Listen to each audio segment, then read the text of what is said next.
এপিসোডের শুরুতে আমাদের 10 বছর আগের দৃশ্য দেখানো হয়, যেখানে আস্থা ও ইউনোকে দৌড়াতে দেখা যায়। আর ইউনো দৌড়াতে দৌড়াতে পড়ে যায় আর কান্না করতে থাকে। তখন আস্থা তাকে উঠায় আর বলে, তুমি এভাবে কেঁদো না, আমি সব সময় তোমার সাথে আছি। আর তারা দুজন পাহাড় এর দিকে দৌড়াতে থাকে। আবার এদিকে সবাই খাবার খেতে থাকে। তখন আস্থা সিস্টার লিলিকে বলে, যখন আমি বড় হয়ে যাব, তখন আপনি আমাকে বিয়ে করে আমার জন্য এমন খাবার রান্না করবেন। তখন সিস্টার লিলি বলে, আসলে এই খাবার ফাদার বানিয়েছেন। তাহলে তুমি কি তাকে বিয়ে করবে? তখন আস্থা সেই কথা শুনে চিল্লাতে থাকে। তখন ইউনো তাকে বলে, এমন কখনোই হবে না। সিস্টার লিলি কারো সাথে বিয়ে করতে পারবে না। কিন্তু আমি হার মানব না। আর এদিকে সিস্টার লিলি তাদের প্রথম উইজার্ড কিং এর গল্প শোনাতে থাকে, যেখানে লেখা ছিল যে কিভাবে উইজার্ড কিং একটি ডিমনকে হারিয়ে শান্তি প্রতিষ্ঠা করে। পরবর্তী দিন আস্থা সিস্টার লিলিকে উইজার্ড কিং এর সম্পর্কে জিজ্ঞেস করতে লাগে। তখন সিস্টার লিলি বলে, উইজার্ড কিং একটি টাইটেল, যা জেনারেল থেকে জেনারেল পেতে থাকে। আর উইজার্ড কিং এর জন্যই গ্রোভার কিংডম এ শান্তি বজায় আছে। আর সে কিং এরপর সব থেকে গুরুত্বপূর্ণ মানুষ। তখন আস্থা বলে, তাহলে এরপরের উইজার্ড কিং আমি হব, যা শুনে সিস্টার লিলি ও ইউনো দুজনেই আশ্চর্য হয়ে যায়। তখন সিস্টার লিলির প্রশ্নের জবাবে আস্থা বলে, যেহেতু উইজার্ড কিং ডিমনকে হারিয়েছে, তার মানে সে খুবই শক্তিশালী হবে। আর আমি শুধু বড় হয়ে তার মতো হতে চাই। আর আমি একবার উইজার্ড কিং হয়ে গেলে, আমি আপনাদের লাইফকে সহজ করে দিতে পারব। আর আমি এই নষ্ট চার্জকে ঠিক করে দিতে পারব। আর আমি একবার উইজার্ড কিং হয়ে গেলে আপনি আমার সাথে বিয়ে করে নেবেন। কিন্তু সিস্টার লিলি তাকে আবার না করে দেয়। তখন আমরা দেখি যে শীতকাল এসে গেছে, আর আস্থা তার জাদুকে ব্যবহার করার চেষ্টা করছে। কিন্তু আমরা দেখি যে সেই চেষ্টার কোনো লাভ হয় না। তখন আস্থা বলে, সিস্টার লিলি, আমি আপনাকে সাহায্য করে দিচ্ছি। আর আপনি আমার সাথে পরে বিয়ে করে নিয়েন। কিন্তু আমরা দেখি যে সিস্টার লিলি আবারও না করে দেয়। তখন আস্থা কাঁদতে কাঁদতে আবার জিদ করতে থাকে। এদিকে ইউনো বাচ্চাদের দেখাশোনা করতে থাকে। তখন আস্থা বলে, একে আমি দেখছি। একজন ফিউচার উইজার্ড কিং এর জন্য এটি কতই কঠিন হবে। কিন্তু আমরা দেখি যে সিস্টার লিলি শেষ পর্যন্ত তাকে থামায়। তখন ফাদার সেখানে এসে যায়। আর আস্থা বা ইউনো দুজনের মধ্যে একজনকে একটি কাজ করতে বলে। তখন আস্থা সেই কাজ করার জন্য খুবই এক্সাইটেড হয়। তখন ফাদার সেই কাজ ইউনোকে করার জন্য বলে। আর বলে, এটি খুবই গুরুত্বপূর্ণ চিঠি, তাই এটি আস্থাকে দিতে পারি না। তো গোপনে এই কাজ তুমি করে দাও। আমায় পাশের গ্রামের মেয়র এর সাথে দেখা করতে হবে। কারণ আমাদের শীতের জন্য খাবার লাগবে। তখন ইউনো সেই চিঠি নিয়ে সেখান থেকে চলে যায়। তখন একজন বলে, যদি তুমি জাদু ব্যবহার করতে না পারো তবে তুমি কাঠি কেটে দাও। তুমি কিছু তো কাজে আসবা। যার ফলে আস্থা রাগ করে। আর এদিকে আমরা দেখি যে একবারের মালিক এক লোকের কাছে টাকা না হওয়ায় তাকে বাহিরে বের করে দিচ্ছে। আর ইউনো সেখান দিয়ে যাচ্ছে। আর তার লকেট দেখে সেই লোক মুচকি হাসি দেয়। আর ইউনো সেই চিঠি সঠিকভাবে পৌঁছে দেয়। রাস্তায় সেই লোক ইউনোকে আটকিয়ে দেয়। আর এদিকে সিস্টার লিলি ইউনোর জন্য চিন্তা করতে থাকে। সেই লোক ইউনোকে মেরে তার লকেট নিয়ে নেয়। আর ইউনো কাঁদতে কাঁদতে তার লকেট ফেরত চায়। আর তার জাদু ব্যবহার করতে থাকে। তখন ওই লোক বলে, যদি তুমি এই জাদু দিয়ে আমার সাথে লড়াই করো তাহলে মরে যাবে। তখন দেখি যে আস্থা এসে সেই লোক এর উপর লাফ দেয়। কিন্তু ওই লোক তাকে ছুঁড়ে ফেলে দেয়। তারপরও আস্থা ওই লোককে ছাড়ে না। আর ওই লোক বারবার আস্থাকে মারতে থাকে। কিন্তু আস্থা তাও হার মানে না। যা দেখে ওই লোক লকেটটি সেখানেই ফেলে রেখে চলে যায়। আর আস্থা পড়ে যায় আর ইউনো মাফ চেতে থাকে। তখন আস্থা বলে, তুমি আমার এত চিন্তা করো না। আমি তো তোমায় প্রথমেই বলেছি, আমি সব সময় তোমার পাশে আছি। আর এদিকে বর্তমান এই ইউনো এটা ভাবছে যে তুমি সবসময় তা করেছ, যা কেউ ভাবতে ও পারেনি। আর এদিকে রো হ্যাপচি বলে, তোমার কাছে তো কোনো জাদুই নেই, তাহলে তোমার কাছে এই গ্রিম্বোর কিভাবে আসলো? আসলে তুমি কি? আর তার চেইন দিয়ে আস্থার উপর হামলা করতে থাকে। আর আস্থা তার জাদু দিয়ে সেই জাদুকে কেটে ফেলে।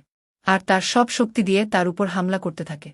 আর বলে, যতই আমার কাছে জাদু শক্তি না থাকুক, কিন্তু আমি উইজার্ড কিং হয়েই ছাড়ব। আর কখনো হার না মানা, এটাই আমার জাদু। আর তাকে দেয়ালের সাথে বাড়ি দেয় আর বলে, আমি সবসময় আমার শরীরকে ট্রেন করছি। আর আজ তা কাজে এসে গেল। আর আমাদের আবার অতীত এর দৃশ্য দেখানো হয়, যেখানে ইউনো আস্থার কাছে মাফ চেতে থাকে। তখন আস্থা বলে, এটি তো কিছুই না। আর তোমার এতে কোনো দোষ নেই। আর আমি উইজার্ড কিং হয়ে তোমায় ও সবাইকে বাঁচাবো। আর তোমায় কোনো কিছুর চিন্তা করতে হবে না। আর আমি সবাইকে এটি প্রমাণ করে দিব যে গরিব ও অনাথ হলেও আপনি উইজার্ড কিং হতে পারবেন। যে কেউ এটি করতে পারবে, যদি যে তা মন দিয়ে করে। তখন ইউনো তার চোখ মুছে আর বলে, আমি আজ থেকে কখনো কাঁদব না। আমিও ভেবে নিয়েছি, আমিও উইজার্ড কিং হব। আর আমিও শক্তিশালী হয়ে তোমাদের সবাইকে বাঁচাবো।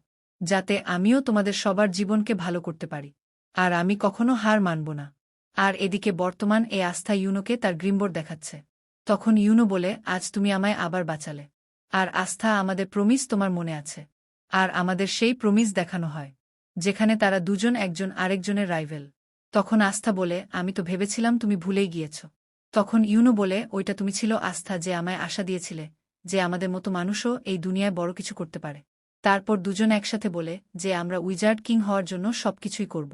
আর এদিকে আমরা দেখি যে একটি ডিমন শহরে হামলা করে, আর একজন উইজার্ড এসে তাকে হারিয়ে দেয়।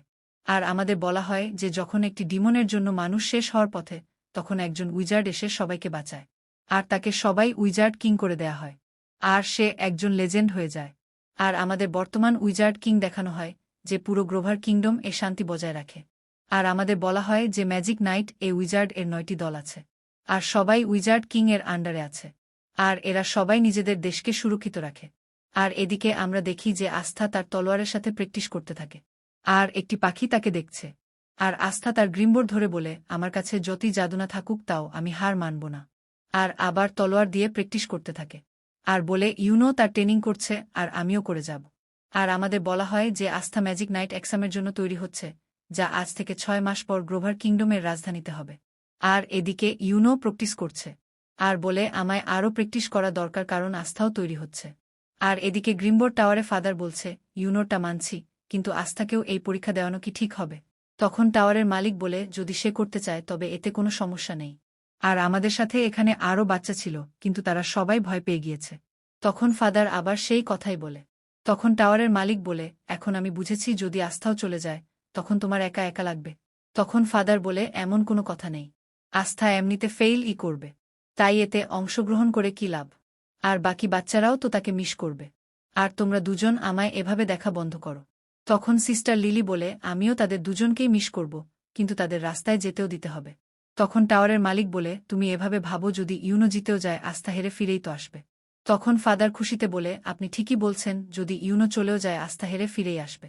আর এখন আস্থার গ্রিমবোর সম্পর্কে বলুন, আসলে সেটি কি একটি গ্রিমবোর? কারণ আস্থার কাছে তো কোনো জাদুই নেই। তখন টাওয়ারের মালিক বলে, আমি এ বিষয়ে কিছুই জানি না। আর ভাবতে থাকে 5 লিফ গ্রোভার, এটি অনেক আজব কথা। আর এদিকে আস্থা দৌড়াতে দৌড়াতে চার্জের দিকে যাচ্ছে। আর তা দেখে ইউনো দৌড়াতে শুরু করে আর চার্জে পৌঁছে যায়।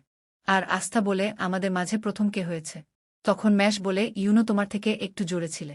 তখন আস্থা বলে, তাহলে দেখি চার্জের ভেতর প্রথমে কে যায়। তখন ইউনো আস্থাকে বাতাসে উড়ায় আর বলে, আমি জিতে গিয়েছি। পরের দিন আস্থা ট্রেনিং করতে থাকে, আর ম্যাশ তার সাথে দেখা করতে আসে। তখন আস্থা বলে, তুমি এখানে কি করো? তখন ম্যাশ বলে, আমি বোর হচ্ছিলাম, তাই তোমার ট্রেনিং দেখতে আসছি। কিন্তু আমার মাথায় এটা আসছে না, যখন তুমি কোনো জাদু ব্যবহার করতে পারো না, তাহলে তুমি ম্যাজিক নাইট এক্সাম কেন দিচ্ছ? তুমি তো এতে ফেইল হয়ে যাবে। তখন আস্থা বলে, এটি এখনও ঠিক হয়নি। আর এখন আমার কাছে গ্রিমবোর এসে গেছে, আর আমি ম্যাজিক নাইট জয়েন্ট হতে পারব। আর একদিন আমি উইজার্ড কিং হয়েই ছাড়ব। তখন ম্যাশ রাগে বলে, এমন কখনো হবে না। আমাদের মতো মানুষের স্বপ্ন দেখার কোনো স্বাধীনতা নেই। তখন আস্থা তার কাছে এসে জোরে বলে, তুমি এভাবে হার মানতে পারো না। এই দুনিয়ায় সব কিছুই হতে পারে। তুমি আমাকেই দেখো, আমি আমার স্বপ্নকে ফলো করছি। তুমি যতই গরিব হও, কিন্তু তুমি সব করতে পারবে। আর এজন্যই আমি আমার স্বপ্ন পূরণ করে মানুষকে খুশি করব। আর আমি ম্যাজিক নাইট ও উইজার্ড কিং হয়ে এটি প্রমাণ করে দিব। আর এদিকে আস্থা ও ইউনোর যাওয়ার আগে রাতে সবার জন্য ভালো খাবার রাখা হয়। আর আস্থা অনেক খুশিতে ফাদারকে দেখতে থাকে, আর তখন ফাদার বলে, এটা সবার জন্য। আর ইউনোই শুধু এই এক্সাম পাশ করবে, আর ফেল করলে লজ্জা পাওয়ার কোনো কারণ নেই। আর কেউ ভাবছেই না যে তুমি পাশ করবে। আর যাই হোক, এটা সব সময় তোমার ঘর থাকবে। তখন আস্থা বলে, এই সব কিছুই তুমি ইউনোকে বলে না। তখন ফাদার না করে তখন আস্থা বলে, এটি ঠিক না, আমি একদিন উইজার্ড কিং হব, আর আমি সিস্টার লিলিকে বিয়ে করার জন্য ফেরত আসব। আর তখন সিস্টার লিলি আস্থাকে একটি ঘুষি মারে আর সবাইকে খাবার খেতে বলে। পরের দিন সবাই আস্থা ও ইউনোকে বিদায় দেয়। তখন ম্যাশ বলে, তোমরা সবাই চিন্তা করো না, কারণ আস্থা খুবই তাড়াতাড়ি ফেরত এসে যাবে। কিন্তু যদি তুমি কোনোভাবে ম্যাজিক নাইট জয়েন্ট হও, তবে আমিও বিশ্বাস করব যে এই দুনিয়ায় সবার স্বপ্ন পূরণ হয়। আর আমি যা চাই তাই হতে পারব। আর আমিও হয়তো কোনোদিন ম্যাজিক নাইট জয়েন্ট হব। তারপর তারা দুজন সেখান থেকে চলে যায়। তখন সিস্টার লিলি ভাবে, আমার বিশ্বাস হচ্ছে না, এরা দুজন এত বড় হয়ে গেছে। আর আমি যখন থেকে আস্থার সাথে দেখা, তখন থেকে সে সবসময় পুরো এনার্জিতে ভরা। আর ইউনো আস্থার জন্য শক্তিশালী হয়ে গেছে। আর এদিকে আমাদের বলা হয় যে গরমের ভিতর আস্থা ও ইউনো রয়্যাল ক্যাপিটাল এর দিকে তাদের জার্নি শুরু করে দিয়েছে, যাতে তারা ম্যাজিক নাইট এক্সামে অংশগ্রহণ করতে পারে। আর হেইজ ভিলেজ ক্যাপিটাল থেকে অনেক দূরে। আর আস্থা বলে, কে জানে রয়্যাল ক্যাপিটাল কেমন দেখতে, আর যদি আমরা উইজার্ড কিং এর সাথে দেখা হয়। তখন ইউনো বলে, তাকে দেখার আগে আমাদের ম্যাজিক এক্সাম পার করতে হবে। তখন আস্থা দৌড়াতে দৌড়াতে বলে, আমায় তাড়াতাড়ি পৌঁছে উইজার্ড কিং হতে হবে। তখন আস্থা বলে, তুমি যতই তাড়াতাড়ি পৌঁছাও এতে উইজার্ড কিং হতে পারবা না। আর এদিকে আস্থা স্বপ্নে উইজার্ড কিং হয়ে সিস্টার লিলিকে নিয়ে আকাশে উড়ে বেড়াচ্ছে আর তার অভিনয় করতে থাকে। তখন ইউনো বলে, জাদু ছাড়া কি তুমি উঠতে পারবে? তখন আস্থা বলে, আমার বিশ্বাস আমি আমার গ্রিমবোর এর সাহায্যে সবকিছুই করতে পারব। যদি তুমি হার না মানো তুমি সবকিছুই করতে পারবে। চলো, যতক্ষণ আমরা রয়্যাল ক্যাপিটাল না পৌঁছাচ্ছি ততক্ষণ আমরা দৌড় লাগাই। আর তারা হাঁপিয়ে যায়, তাও আস্থা হার মানে না। তখন ইউনো তাকে থামিয়ে দেয় আর হাঁটতে হাঁটতে রওনা দেয় আর সামনে আসা সব বিপদ একসাথে মোকাবেলা করে। আর আমাদের বলা হয় যে এভাবেই তারা ক্যাপিটাল পৌঁছে যায় আর এক্সাম দেওয়ার জন্য তৈরি হয়।